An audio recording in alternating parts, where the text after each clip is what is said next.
안녕하세요. 사연 상점입니다. 오늘의 사연은 28억짜리 건물을 자식 셋에게 공평하게 나눠준 한 어머니의 이야기입니다. 살아있을 때 나눠주면 싸우지 않을 줄 알았습니다. 그런데요. 재산을 나눠주고 난 후 그 어머니 곁엔 아무도 남지 않았습니다. 이제 그녀의 이야기를 시작합니다. 저는 건물 하나를 갖고 있었습니다. 5층짜리 상가 건물이었죠. 경기도 외곽, 사람들이 자주 오가는 길목에 있는 나름 괜찮은 건물이었습니다. 남편이 남기고 간 돈으로 시작해서 제가 평생 장사하며 악착같이 모은 돈으로 올린 결과물. 지금 시세로 따지면 약 28억 정도 됩니다. 그 건물 하나 덕분에 자식 셋은 부족한 것 없이 자랐습니다. 학원비, 등록금, 결혼자금까지 어디 내놔도 빠지지 않는 자식들이라고 자부했죠. 큰아들은 의사, 둘째는 건축사, 막내딸은 방송국 PD. 남들 보기엔 참 잘 키운 자식들이었습니다. 제가 몸이 아파 큰 수술을 받던 해였습니다. 수술대에서 깨어난 후 문득 생각이 들더군요. 이 건물, 나중에 애들끼리 싸우면 어쩌지?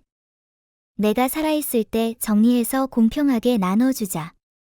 그 생각에 자식들을 불렀습니다.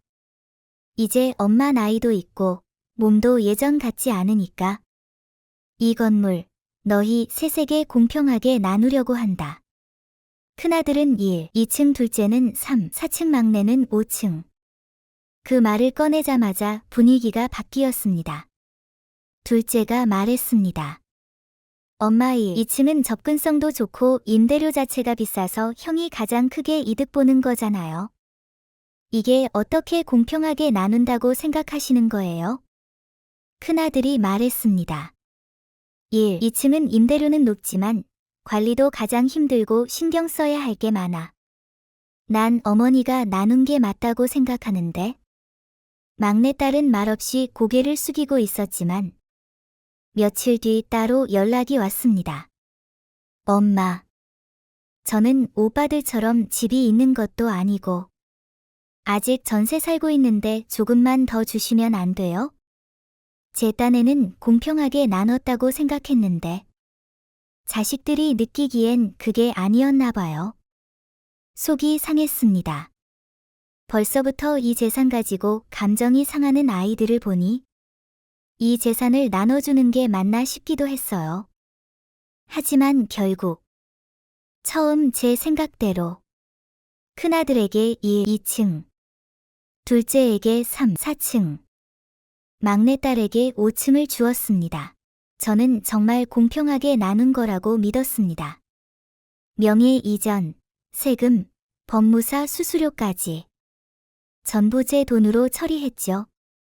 그 순간 제 이름으로 된 재산은 단 한 푼도 남지 않았습니다. 정말 단 한 푼도요. 그러다 보니 제 삶 자체가 바뀌더군요. 건물을 나눠주기 전엔요. 큰아들은 주말마다 왔습니다. 엄마, 혈압은요? 이건 검사 좀 해보셔야겠네. 의사니까 병원 안 가도 간단한 진찰은 그 자리에서 해줬습니다.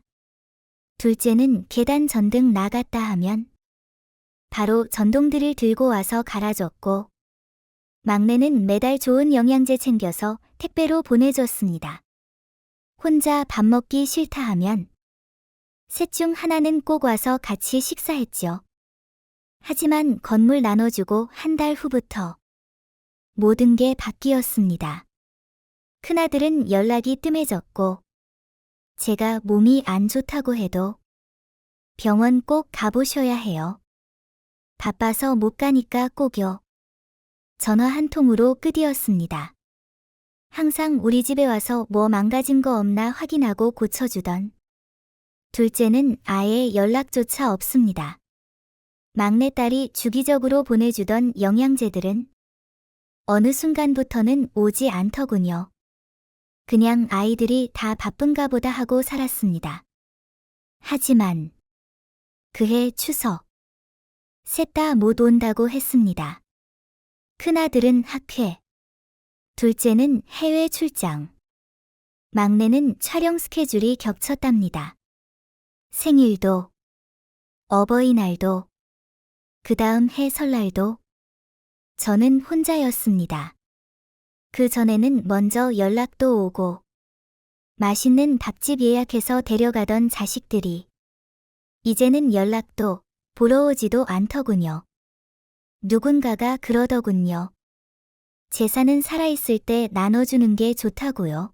하지만 저는 생각합니다. 죽고 나서 싸우더라도 차라리 그게 나았을지도 모른다고요. 살아있으면서 이렇게 혼자 늙어간다는 건 정말 비참한 일이더군요.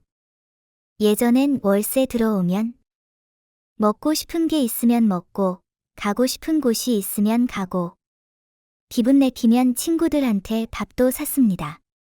지금은요. 약국 앞에 서서 이 약은 꼭 사야 하나 며칠을 고민하다 돌아서기 일쑤입니다. 가끔은 가스비를 아끼려고 뜨거운 물 대신 찬물로 손을 씻습니다. 밥솥도 안 씁니다. 밥도 그냥 편의점 1,500원짜리 햇반으로 대신합니다. 정말 이상하죠? 28억짜리 건물을 가졌던 사람이 지금은 편의점 앞에서 몇천 원짜리에 벌벌 떠는 모습이요. 예전엔 내가 가진 재산을 부러워하던 사람들이 많았어요. 지금은 나를 바라보는 시선 자체가 없습니다. 지금 저는 동네 복지관에서 주는 도시락으로 끼니를 때우고 기초연금으로 병원비를 계산합니다. 28억짜리 건물을 다 나눠주고 제 곁엔 아무도 남지 않았습니다. TV 소리만 울리는 것이 문을 두드리는 사람은 없습니다. 창밖을 보며 하루를 보내고 깜깜해진 집 안에서 혼자 멍하니 앉아 있습니다. 자식들이 필요했던 건 제가 아니라 제가 가진 건물이었던 걸까요? 이런 제 선택, 바보 같았던 걸까요? 당신의 생각은 어떤가요? 사연 상점이었습니다.